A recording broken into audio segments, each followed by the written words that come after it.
অনিয়মতান্ত্রিকভাবে audit কিংবা কোনো জবাবদিহিতা ছাড়া কোনো বেসরকারি সংগঠন সবার কাছ থেকে এইভাবে চাঁদা তুলতে পারে না। সংগঠন তার সদস্যদের কাছ থেকে চাঁদা নিতে পারে মাসিক ভিত্তিতে অথবা ষান্মাসিক ভিত্তিতে অথবা বাৎসরিক ভিত্তিতে, কিন্তু দৈনিক ট্রাক চলাচল করলে বা পরিবহন চলাচল করলেই যে চাঁদা তোলা হয় সেটা কোনোভাবেই চাঁদা না, সেটা কোনোভাবেই সমঝোতার ভিত্তিতে নয় এবং সেটা নৈতিক নয়, সেটা অবশ্যই অনৈতিক এবং সেটা এক্সটর্শন, চাঁদাবাজি।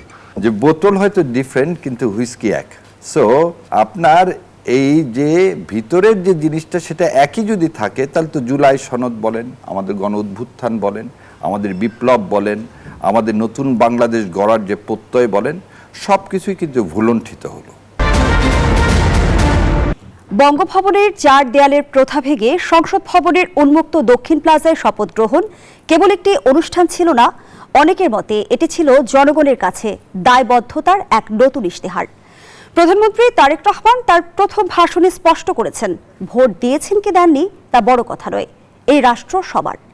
সংসদ সদস্যদের জন্য ট্যাক্স ফ্রি গাড়ি আর প্লট বিলাসিতার চিরচেনা অধ্যায় কি তবে শেষ হতে চলেছে? রাজধানীর ব্যস্ত সড়কে সাইরেনবিহীন প্রধানমন্ত্রীর গাড়িবহর যখন ট্রাফিক সিগন্যালের সাধারণের কাতারে দাঁড়ায়, তখন কি আমরা দীর্ঘদিনের সেই ভিআইপি কালচার বা প্রোটোকলের দেয়াল ভেঙে পড়তে দেখছি? 50 সদস্যের বিশাল মন্ত্রিসভায় প্রবীণদের অভিজ্ঞতা আর তরুণদের উদ্দীপনার যে সংমিশ্রণ, তা কি কেবলই ক্ষমতার ভারসাম্য? মুদ্রার এপিঠে যখন আশার আলো, তখন মুদ্রার উল্টো পিঠে আছে বিতর্ক। সংবিধান সংশোধন নিয়ে বিতর্ক, বিরোধীদের সাথে টানাপোড়েন আর অর্থনীতির পাহাড় সম চ্যালেঞ্জ, সব মিলিয়ে সরকারের চরিত্রে নতুনত্ব দেখছেন কি? এই শিরোনামে আজ আমরা আলোচনা করব। দর্শক, আমি ফারনাজ জুই, সবাইকে আমন্ত্রণ জানিয়ে শুরু করছি নিউজ 24 এর নিয়মিত আয়োজন জনতন্ত্র গণতন্ত্র। নিবেদন করছে RICL স্টিল। আজকের আলোচনা এগিয়ে নিতে স্টুডিওতে আছেন দুজন সম্মানিত অতিথি। চলুন একে একে পরিচিত হই। আছেন ব্যারিস্টার শাহরিয়ার কবির, আইনজীবী, সুপ্রিম কোর্ট ও জামায়াত ইসলামী সমর্থক।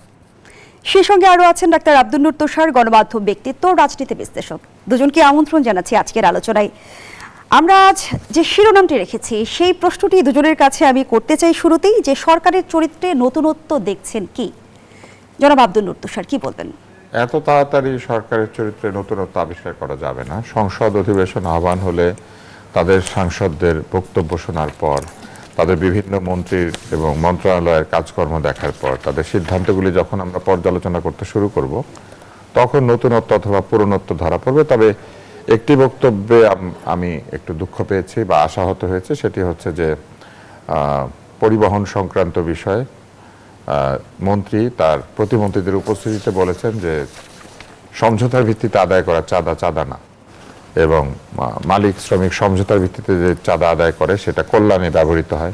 সমঝোতার ভিত্তিতে এটাও বলেছেন যে এই চাঁদা কল্যাণে ব্যবহৃত হয়। আবার এটাও বলেছেন যে সাধারণত সরকারি দলের সমর্থিত যেসব শ্রমিক সংগঠন থাকে তারা একটু আধিপত্য বিস্তার করে। এই কথাগুলি তিনি বলেছেন। আমার কাছে মনে হয়েছে এগুলো তো পুরান কথা। বক্তব্যে চাঁদাবাজদের উৎসাহিত করবে কি?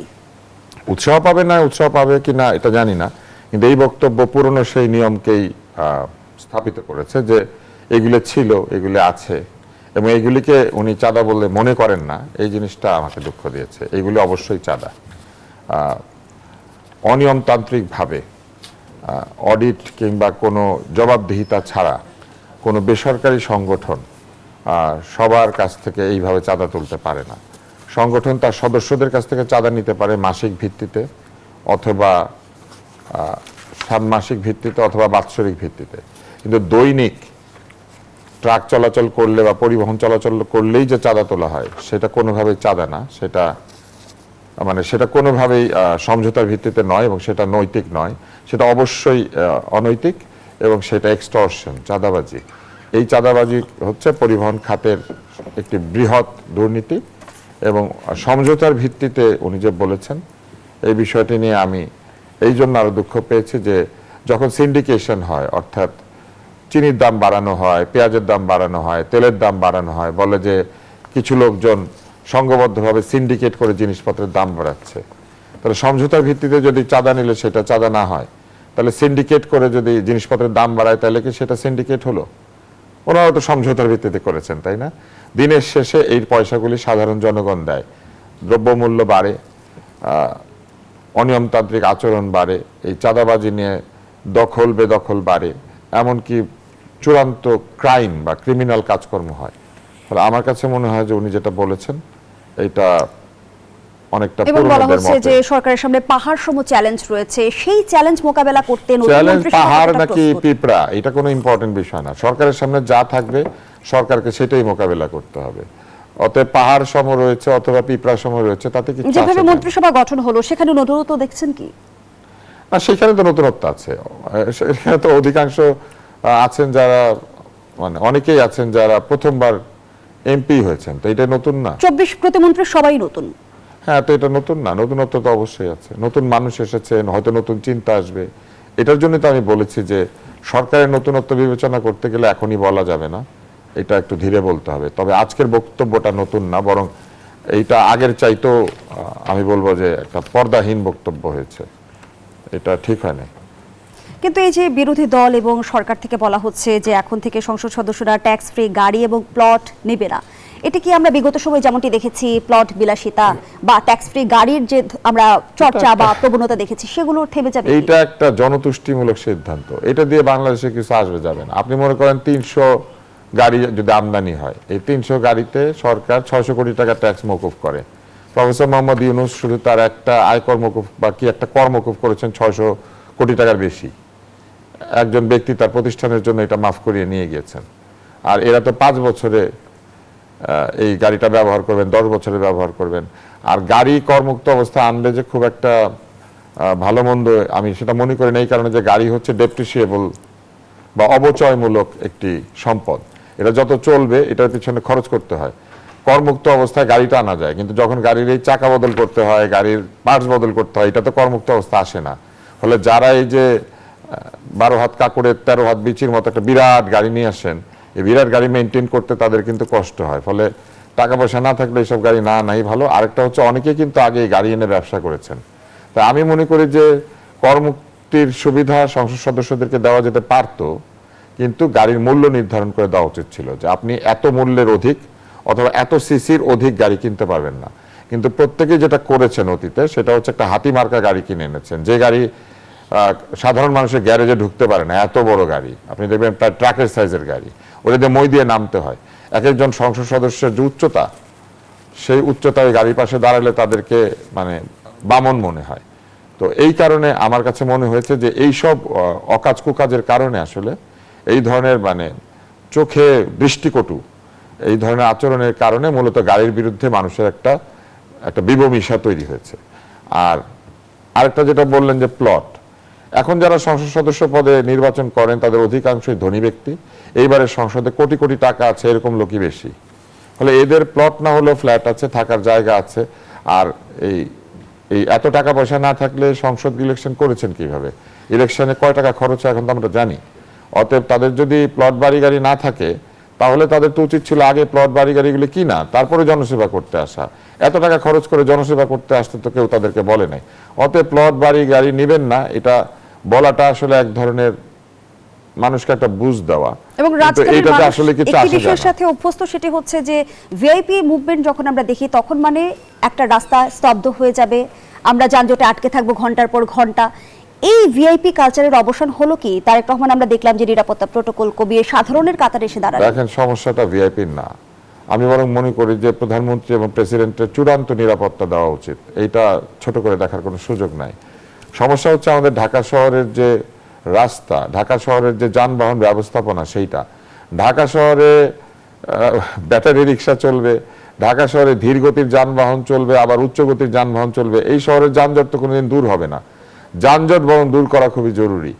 আপনি সাধারণের কাতারে এসে দাঁড়িয়ে যদি আমাদের প্রধানমন্ত্রী নিরাপত্তার অভাব হয়, সেটা তো আমি চাই না। আমি মনে করি যে প্রধানমন্ত্রী এবং প্রেসিডেন্টের নিরাপত্তা, চূড়ান্ত নিরাপত্তা দেওয়া উচিত। এবং সাইরেন বাজালেন না, কিন্তু খালি রাস্তা দিয়ে তাদের যাওয়া উচিত। তারা তো আর প্রত্যেকদিন সারাদিন মানে বেড়ান না, তারা তো এক জায়গা থেকে আরেক জায়গায় সারাদিন যাতায়াত করেন না। তারা এমনও হয় যে সপ্তাহে 1 দিন বা 2 দিন মুভমেন্ট হয় তাদের।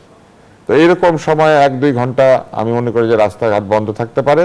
এই জিনিসটাকে আধুনিকায়ন করা যেতে পারে, অর্থাৎ যত কম সময় বন্ধ রাখা যায়, অর্থাৎ শুধুমাত্র ওই সময়টুকু ছাড়া বাকি সময়টুকু যে আটকে রাখা হয়। যেমন আমি আগে দেখেছি যে এই কনভয় যাওয়ার অন্তত আধা ঘন্টা আগে রাস্তা বন্ধ হয়ে গেছে। এটা না করলেই হয়। জি, তবে রাস্তা ধন্যবাদ বন্ধ জানাচ্ছি করার ডাক্তার আমি আব্দুল বিরুদ্ধে লতিফ। না। আর আরেকটা জিনিস হচ্ছে যে ঢাকা শহরের যান ব্যবস্থাপনাকে অবশ্যই নতুনভাবে দেখা উচিত। এই যে লাখ লাখ ব্যাটারি রিক্সা, যারা কর দেয় না, যারা রাস্তায় জায়গা দখল করে বসে থাকে, যাদের গতি কম হওয়ার কারণে অন্য গাড়িকে সেই গতিতে নেমে আসতে হয়, ধন্যবাদ এবং জানাচ্ছি যারা ডাক্তার আব্দুল দুর্ঘটনা লতিফ। ঘটায়, ব্যারিস্টার শাহরিয়ার করবিহীন কবির। যানবাহন কেন ঢাকা শহরে চলবে? জি, ব্যারিস্টার শাহরিয়ার কবির, যেমনটি প্রশ্ন রেখেছিলাম যে সরকারের চরিত্রে নতুনত্ব দেখছেন কিনা, সেটি দিয়ে শুরু করি। হ্যাঁ, কিছু তো নতুনত্ব দেখতেছি। একটা নতুনত্ব দেখতেছি, 236 জন মিলিয়নিয়ার আর 13 জন বিলিয়নিয়ার, আর হচ্ছে 150 জন ঋণ খেলাফি। এইটা হচ্ছে টিআইবি রিপোর্ট। সো এটা একটা নতুনত্ব। দ্বিতীয়টা, আমি তুষার ভাইয়ের সাথে একদম সম্পূর্ণ একমত হয়ে একটু অ্যাড করতে চাই। সাবেক অর্থমন্ত্রী যখন বলছিলেন ঘুষকে হালাল করছিলেন স্পিড মানি বলে, এবং সেটা নিয়ে কিন্তু ব্যাপক সমালোচনা হয়েছিল, কিন্তু সমাধান হয়নি। ওই স্পিড মানির জন্যই কিন্তু বেগমপাড়া কী হয়েছে, তৈরি হয়েছিল। আজকে সড়কে সমঝোতার ভিত্তিতে টাকা নেওয়া চাঁদা নয়, আবার বলছি, সড়কে সমঝোতার ভিত্তিতে টাকা নেওয়া চাঁদা নয়। আপনি সড়ক সমঝোতা পাচ্ছেন কোথায়? সড়ক তৈরি করার জন্য আপনাকে 2টা ট্যাক্স দিতে হয়। একটা হচ্ছে কি, আমি যার যার গাড়ি আছে তারা একটা ট্যাক্স দেয়, রোড ট্যাক্স বলা হয়। আমি রোড ইউজ করি, সেজন্য সরকারকে আমি ট্যাক্স দিব, সেটা হচ্ছে রোড ট্যাক্স। আর একটা ট্যাক্স দেওয়া হয় মিউনিসিপ্যাল কর্পোরেশনকে, আমরা একটা ট্যাক্স দিই, বা সিটি কর্পোরেশনকে ট্যাক্স দিই। আপনি ট্যাক্সের বাইরে, এবং বলা আছে কনস্টিটিউশনে ট্যাক্স ইম্পোজ করার একমাত্র মালিক হচ্ছে কে? সংসদ। এই সংসদের বাইরে আপনি যখন বলবেন সমঝোতার ভিত্তিতে টাকা নেওয়া, মানে এই যে কি বলবো, যে আউটসাইড যে কোনো কিছু যদি আপনি কম্প্রোমাইজ করে নেন, তাহলে সেটা কি হয়ে যাবে? লেজিটিমাইজ হয়ে যাবে। তাহলে আপনার আবার বেগমপাড়া তৈরি হবে। সো এই একটা উর্দুতে মানুষ অনেকে বলতো, ওটা বাংলায় বলে, আমরা ইংল্যান্ড থেকে শিখছি, যে বোতল হয়তো ডিফারেন্ট কিন্তু হুইস্কি এক।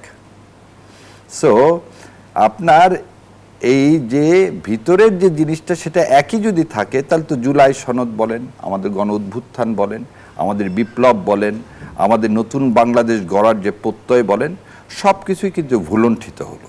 এবং আর একটা জিনিস দেখেন, যে মাননীয় প্রধানমন্ত্রী উনি তার প্রথম দিনের ভাষণে বলেছিলেন যে বিচার কি হবে, আইনের প্রতি সবাই শ্রদ্ধাশীল হবে, এটা বলেছিলেন।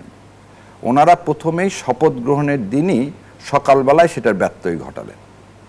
আর ভাই যে কথা বলছে, আমি এই কথাতে একটু অ্যাড করতে চাই। সেটা হচ্ছে যে উনি আরিচা গেছিলেন ইয়াতে, আরে আরিচা রোডটা 4 ঘন্টা বন্ধ ছিল, উনি যেটা জানার পরে স্মৃতিসৌধে যাওয়ার জন্য। তারপর উনি বললেন যে না, রাস্তা বন্ধ থাকবে না।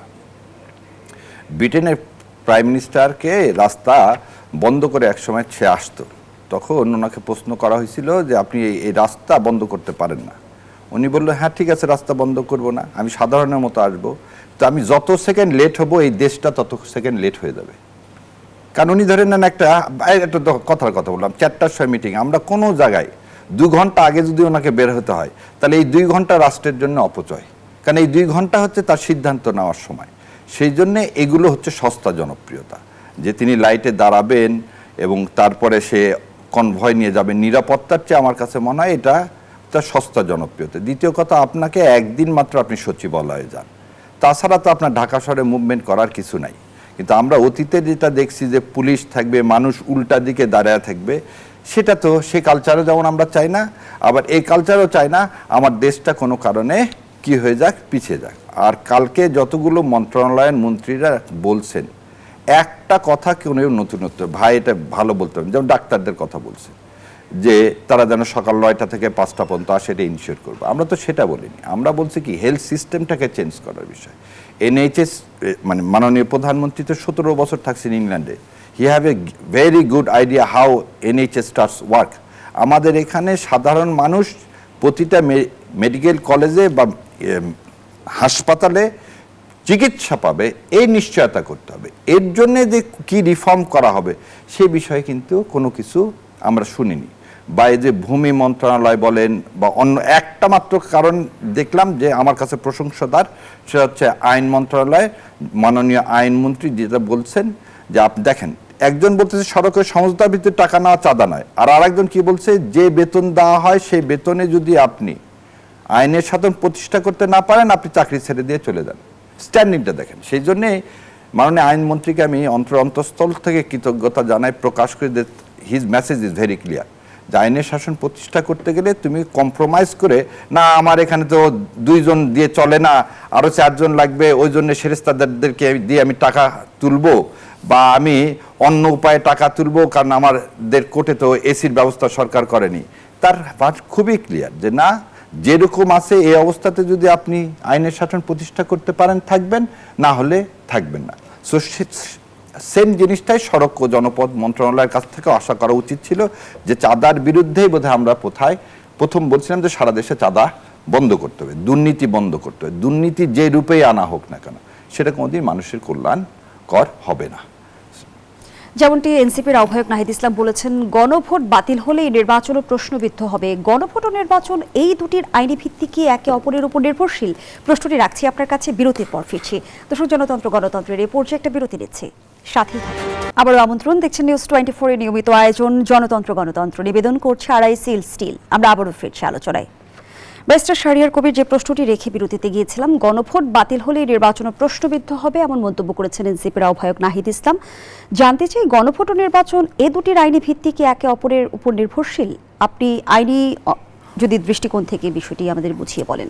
আচ্ছা, প্রথম জিনিস হচ্ছে, আপনাকে আগে বলতে বলতে একটা জিনিস বোধহয় ভুলে গেছি, সেটা হচ্ছে এই মন্ত্রিসভার আর একটা মানে অন্যতম বৈশিষ্ট্য বা ক্যারেক্টারিস্টিক্স, কিছু গুপ্ত মানুষও কি হয়েছেন, মন্ত্রী হয়েছেন। এবং আর একটা জিনিস সবচেয়ে বড় যেটা গুপ্ত বলতে কাদের বোঝাতে চাইছেন? বলতেছি তার নাম, তিনি হচ্ছে খলিল সাহেব। সেটা হচ্ছে যে দল স্টেটমেন্ট দিল 2টা ছাত্র উপদেষ্টার বিষয়, যে আপনারা যদি রাজনৈতিক দল করতে চান তাহলে আপনারা কি পদত্যাগ করে তারপর মাঠে আসেন। এবং 2টা ছেলে কিন্তু পদত্যাগ করে মাঠে আসছে।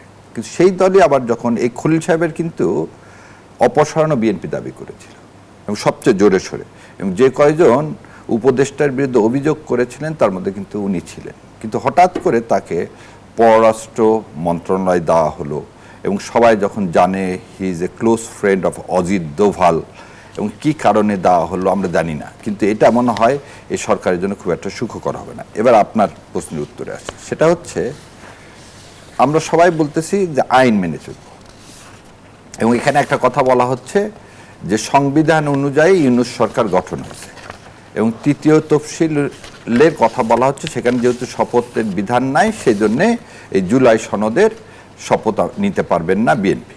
তা আমার ব্যক্তিগত মতামত হচ্ছে, 3য় তফসিলে ডক্টর ইউনূস সাহেবের এন্ট্রিম গভর্নমেন্টের কোনো বিধান কনস্টিটিউশন ছিল না, সেটা 106 দিয়ে সুপ্রিম কোর্টের কাছ থেকে নিলেন। কিন্তু সুপ্রিম কোর্ট তো আর বলেনি 3য় তফসিলে একটা শপথ কি আপনারা অ্যাড করেন। তাহলে যে শপথটা নিছেন উপদেষ্টারা এবং মানে ডক্টর মোহাম্মদ ইউনূস, সেই শপথটা 3য় তফসিলে নাই এবং আজও নেই। সো যদি সেই শপথটা বৈধ হয়ে থাকে তাহলে আজকে এই যুক্তিটা একটা ছোটো জগন্নাথের মতো। থার্ড জিনিস, আপনি কিছু মানবো কিছু মানবো না, এটা হবে না। যেটা আমার কাছে আজকে সবচেয়ে বড় দুঃখের বিষয় হয়েছে, সেটা হচ্ছে মেজর হাফিজ সাহেব আজকে একটা স্টেটমেন্ট করছে। মেজর হাফিজ সাহেব স্টেটমেন্ট করছে, গণভোটে রাজি না হলে নির্বাচন দিত না ইউনূস সরকার। ইউনূস সরকার হচ্ছে আমাদের সরকার, ইউনূস সরকার গণভোটে না দিলে নির্বাচন দিত না, সেজন্য আমি রাজি হয়েছি, কিন্তু এখন গণভোটের ভিত্তি নাই। তাহলে এটা কি একটা প্রতারণা হয়ে যাচ্ছে না জাতির সাথে, সমস্ত মানুষের সাথে? এবং আপনি আরো একটা জিনিস দেখেন, 68.2% মানুষ ভোট দিচ্ছে হায়ের পক্ষে, এবং কি তাজ্জব একটা ব্যাপার, গোপালগঞ্জে কিন্তু 3টা সিটেই কিন্তু বিএনপি দিচ্ছে, কিন্তু সেখানে আবার না ভোটে দিচ্ছে। তার মানে বিএনপি যে হায়ের পক্ষে কখনো ছিল না, আজও নাই, অতীতেও ছিল না, ভোটের আগেও ছিল না। এই কথা যখন আমরা বলতাম অনেকে রাগ করতো। পার্বত্য চট্টগ্রামেও কি বিএনপি জিতছে, কিন্তু না ভোট জিতছে। তার মানে কি বিএনপির যারা ভোটার তারা কিন্তু হাঁ ভোটে ভোট দেয়নি। তাহলে হাঁ ভোটে কারা ভোট দিলেন? হাঁ ভোটে সাধারণ মানুষ, যারা কি জন্য দিলেন? জুলাই সনদকে বাস্তবায়নের জন্য। তাহলে আপনি 68%, আপনি পাইছেন 51%। তাহলে আপনি 68% লোকের যে মতামত, তাকে কি আপনি সমর্থন করবেন না সম্মান প্রদর্শন করবেন? এটাই তো গণতন্ত্রের নিয়ম। আর আপনি যে যুক্তিতে বললেন যে না শপথের বিধান নাই, তাহলে ডক্টর ইউনূস অবৈধ, এই ইলেকশন ডাকাটা অবৈধ, মানে দুইটা ইলেকশনই তো একসাথে ডাকছেন। এই ইলেকশন কমিশন গঠন হয়েছে সেটা অবৈধ, এই সুপ্রিম কোর্টের বিচারপতিরা যারা বসে আছেন তারা অবৈধ, আপনার প্রশাসনে যারা বসে আছেন তারা অবৈধ, আপনি যে মন্ত্রিসভা গঠন করলেন সেটা অবৈধ, এই সংসদ নির্বাচন অবৈধ, তাহলে সব অবৈধ হয়ে যাবে। ডকট্রিন অফ নেসেসিটির কারণে যদি জিয়াউর রহমান সাহেব সিএমএলএ থেকে রাষ্ট্রপতি হিসাবে শপথ নিয়েছিলেন, সেটাও কনস্টিটিউশন ছিল না, কিন্তু সেদিন সে এ দেশকে রক্ষা করার জন্য নিয়েছিলেন। ডক্টর মোহাম্মদ ইউনূসকে আমরা সবাই মিলে বসাইছি, তখন সংবিধানের বালায় ছিল না। আজকে এই ইলেকশনটা হতে হবে গণতন্ত্রের জন্য, সেটাও আমরা করেছি। সো আপনি মেনে নিয়ে যখন ভোট করছেন তখন, এবং আরও একটা জিনিস দেখেন, এইটা এই 25 তারিখে আসছিল গণভোটের, এটা যদি আপনি আদেশটাকে ইলিগালি ভাবতেন তাহলে আপনি রিট ফাইল করতেন, করে চ্যালেঞ্জ করতেন। ভোটের পরে কেন বললেন যে না, ওটা আমি একটা চাণক্য পলিসি নিয়েছিলাম, ভোট হয়ে যাক তারপর আর আমি এটাকে অস্বীকার। ধন্যবাদ জানাচ্ছি ব্যারিস্টার শাহরিয়ার কবির। ডাক্তার আব্দুল নূর তুষার, গণভোটে হ্যাঁ জয়যুক্ত হবার পর নতুন করে কেন সংকট তৈরি হচ্ছে?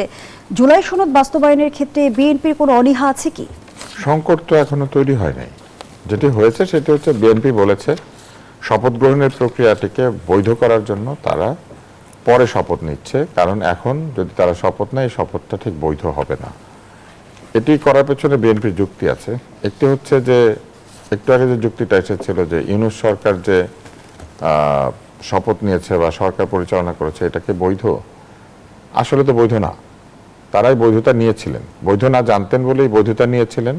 সংবিধানের প্রচলিত সংবিধান যেটি বাংলাদেশের আছে এখন, সেই সংবিধানেরই ধারা অনুযায়ী তারা 106 রেফারেন্স নিয়েছিলেন। তার মানে তারা সংবিধানকে মেনেই রেফারেন্সটা নিয়েছেন। আর শপথের যে বাক্য, সেটা যেহেতু ওই শপথ ছিল না, যেটি তৃতীয় তফসিলের কথা শাহরিয়ার বলেছেন, সত্যি সেটা তো নাই। এটা যে তারা বানিয়ে নিয়েছেন নিজে নিজে, এটাকে তো একটা অবৈধ কাজই করেছেন।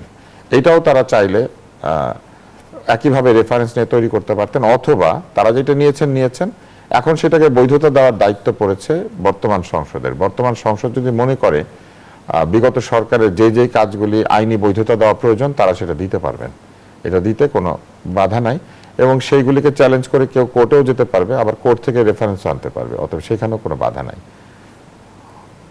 অবশ্যই ডক্টর মোহাম্মদ ইউনূস সরকার একটি ডক্ট্রিন অফ নেসেসিটি থেকে এসেছেন। ওই সময় প্রয়োজনীয়তার জন্য অনেক কিছু তাদেরকে করতে হয়েছে বা অনেক কিছু করা হয়েছে যেগুলি না করে উপায় ছিল না। আবার অনেক কিছু তারা করেছেন যেগুলি না করলেও চলতো, এবং তারাই যে না করলেও চলতো সেই জিনিসগুলি করতে গিয়েই অনেক ধরনের সংকট তৈরি করছেন। তার মধ্যে একটা হচ্ছে গণভোট। গণভোট পরেও হতে পারত। এই জুলাই সনদের উপরে মানুষের যে আস্থা আছে কি নাই, এটা সংসদ তৈরি করে গণভোটের এই পুরো প্রক্রিয়াটাকে সংবিধানে সংযুক্ত করে নিয়ে তারপরে গণভোট আয়োজন করা যেতে পারত। কিন্তু এই ঝুঁকিতে যেতে কেউই রাজি হয় নাই, কারণ সকলেই মনে করেছে যে এই পুরা জুলাই বিপ্লব এবং সবকিছুকে একটা আইনি বৈধতা দিতে হবে। এই আইনি বৈধতা দেওয়ার প্রক্রিয়ার ভেতরে গিয়ে আসলে গণভোট আয়োজনের দরকার পড়েছে, এবং এই গণভোটের আইনি বৈধতা আবার নাই, কারণ গণভোটও সংবিধানে নাই। ফলে এইটাকেও সংবিধানে সংযুক্ত করতে হবে। ফলে এইটাই হচ্ছে বিশ্বের একটি অন্যতম গণভোট, যেখানে বলা হচ্ছে যে আপনি যদি গণভোটে হ্যাঁ দেন তাহলে বাংলাদেশের সংবিধানে গণভোট যুক্ত হবে। তার মানে সংবিধানে গণভোট নাই, গণভোটকে যুক্ত করার জন্য আপনি গণভোট করছেন। তাহলে কিসের ভিত্তিতে গণভোট করছেন? ওই একইভাবে ডক্ট্রিন অফ নেসেসিটি। তো সবকিছু ডক্ট্রিন অফ নেসেসিটিতে না নিয়ে গিয়ে বিএনপি যেটা বলেছে, আমি যেটা বুঝেছি সেটা হচ্ছে যে তারা সংসদ অধিবেশন আহ্বান করবেন, বিভিন্ন কাজে বৈধতা প্রদান করবেন, তারপরে তারা তার ভিত্তিতে একটি সংবিধান সংস্কার পরিষদ যদি দরকার হয় তাহলে গঠন করবেন। এইখানে আবার আজকেই বিদেশে অবস্থানরত সম্ভবত তিনি, আজকে আমি দেখেছি, হয়তো আজকে দিয়েছেন না কালকে দিয়েছেন জানি না, তানিয়া আমির বলেছেন যে দুইটা শপথ একসাথে নেওয়া যায় না, একটা নিলে আরেকটা বাতিল হয়ে যায়। উনি কিভাবে বলেছেন জানি না। ফলে জটিলতা উদ্ভব হয়েছে, কিন্তু এইসব জটিলতা কিছু উদ্ভব হতো না যদি সংবিধানের যে সংস্কারগুলি, সেইগুলির দায়িত্ব জুলাই সনদ অনুযায়ী নির্বাচিত সংসদের হাতেই ছেড়ে দেওয়া হতো। কিন্তু জনাব আব্দুল নূর তুষার, নিশ্চয়ই মনে আছে যখন আমরা দেখলাম যে জুলাই সনদের চূড়ান্ত খসড়া প্রকাশ হলো, তখন কিন্তু সেই খসড়া নিয়ে বিএনপির তরফ থেকে প্রতারণার অভিযোগ তোলা হয়েছিল, এবং বিএনপি কিন্তু বেশ কিছু প্রস্তাবে নোট অফ ডিসেন্টও দিয়েছে। এখন প্রশ্ন আসে, যদি জুলাই সনদ বাস্তবায়নও হয় তাহলে কি পূর্ণাঙ্গভাবে বাস্তবায়নের সুযোগ আছে কিনা? আমি বিশ্লেষণটা শুনবো, আবারও বিরতির সময় রয়েছে, বিরতি নিয়ে ফিরছি। দর্শক, জনতন্ত্র গণতন্ত্রের এই পর্যায়ে আবারও বিরতি নিচ্ছি, সাথেই থাকুন। আবারও আমন্ত্রণ, দেখছেন জনতন্ত্র গণতন্ত্র। আমরা আবারও ফিরছি আলোচনায়। ডাক্তার আব্দুল তুষার, বিএনপি কি অনেকটা বাধ্য হয়ে গণভোটে রাজি হয়েছে, কিংবা জাতীয় ঐকমত্য কমিশন কি সংস্কার চাপিয়ে দিয়েছে?